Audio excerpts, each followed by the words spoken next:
Alright, we are back again working on this thing.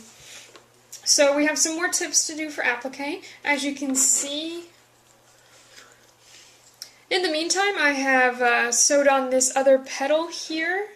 It's one of the bottom layered ones, and I've done most of the second layer petal. I've appliqued all the way around it. I've taken out the basting stitches, but the paper is still in there. So I'm going to show you a really quick technique. If you can't get to an opening, such as this one's actually kind of small, you could use a pair of tweezers to get in there and take out the paper. What I'm going to show you is another technique for removing paper. We're going to flip this guy over, and you can see this is the outline of our stitching for that petal. So with my scissors, I'm going to snip through just the back, making sure not to hit the front layer. You'll know that you would hit the front if you cut the paper, because the paper right now is resting between the back layer and the front. I'm going to just cut a little slit and then just sort of reach in there on my own. Pinch and pull the paper out. And there we go. That's our petal out. And that one is done. There's a couple ways you can do this. If you want, you can cut kind of around the edge and remove this whole inner piece of back fabric. I just like to cut little slits because, I don't know, something.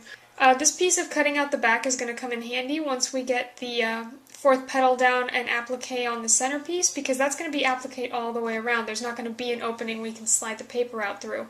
So once the center is down, we're going to cut through the back and all of these overlapping layers and pull the paper out from the back side.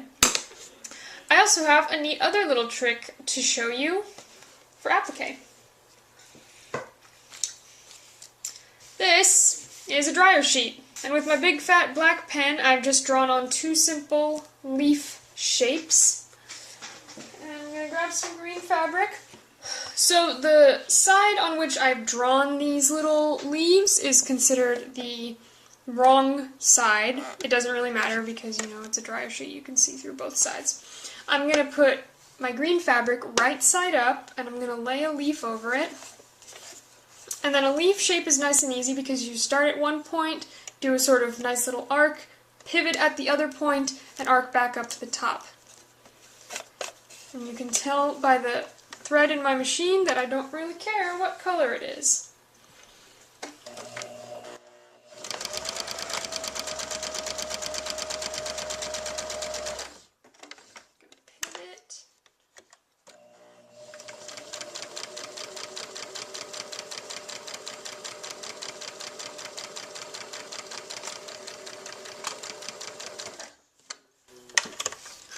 Okay, so now we have this weird leaf outline thing. What do we do with that? Well, now we're going to cut a wide seam allowance around the leaf. Maybe it's good that I used pink thread. You can see the contrast. We don't need to cut all the way out to the tips. We're not echoing the shape. We're just providing some seam allowance. Cut off the tip. And we have this weird thing. Alright, we got both our leaves now. So, what do we do? How do we turn this into an actual leaf? Well, very carefully I'm going to take the scissors and catch just the dryer sheet. Cut a nice little slit up the middle. And then alright, there's another trick you can do with a straw and a chopstick to really turn these inside out, but clearly I'm not doing that.